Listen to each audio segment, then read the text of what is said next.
ജോലി നമ്മുടെ പോകും, നമ്മൾ എയിലേക്ക് അപ്ഡേറ്റ് ചെയ്യാതിരുന്നു. So why choose link academy എന്ന് ചോദിച്ചു കഴിഞ്ഞാൽ, നമ്മളിവിടെ പ്രൊവൈഡ് ചെയ്യുന്ന കോഴ്സിൻ്റെ സ്ട്രക്ചർ ആയിക്കോട്ടെ, ഇല്ലെങ്കിൽ കോഴ്സിൻ്റെ സിലബസ് ആയിക്കോട്ടെ, എക്സ്പീരിയൻസ്ഡ് ആയിട്ടുള്ള എഞ്ചിനീയേഴ്സിനെ വെച്ചിട്ടാണ് നമ്മൾ എന്ത് ചെയ്തിരിക്കുന്നത്, നമ്മുടെ കരിക്കുലം ബിൽഡ് ചെയ്തിരിക്കുന്നത്. 6 months പ്ലസ് 1 month ഇന്റേൺഷിപ്പ് എന്നുള്ള രീതിയിലാണ് ബിൽഡ് ചെയ്തിരിക്കുന്നത്.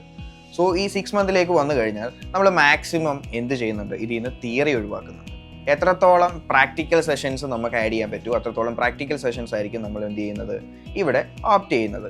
Practical sessions from the beginner to advance ലെവലായിട്ടുള്ള പ്രാക്ടിക്കൽ സെഷൻസ് ആണ് നമ്മൾ എന്ത് ചെയ്യുന്നത്, പ്രൊവൈഡ് ചെയ്യുന്നത്. 2026 ജോബ് ഡിമാൻഡ് അനുസരിച്ച് ഏറ്റവും കൂടുതൽ ജോലി സാധ്യതകൾ വരാൻ പോകുന്ന ഒരു ഫീൽഡാണ് എന്ന് പറയുന്നത്. കുറച്ചധികം പൊസിഷൻസ് പറഞ്ഞു കഴിഞ്ഞാൽ engineer, then ML engineer, MLOps engineer, data scientist, data engineer, deep learning engineer. ഇപ്പോൾ എല്ലാ ഫീൽഡുകളിലും ഇൻക്ലൂഡ് ആയി വരുന്നുണ്ട്.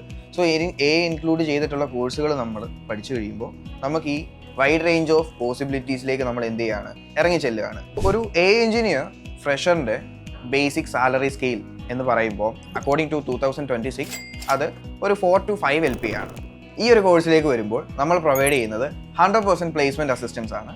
അതുപോലെ തന്നെ പ്ലേസ്മെൻറ്റ് റിലേറ്റഡ് ആയിട്ടുള്ള resume preparation and LinkedIn optimisation നമ്മൾ എന്ത് ചെയ്യുന്നുണ്ട്, ഈ കരിക്കുലത്തിൻ്റെ കൂടെ പ്രൊവൈഡ് ചെയ്യുന്നുണ്ട്.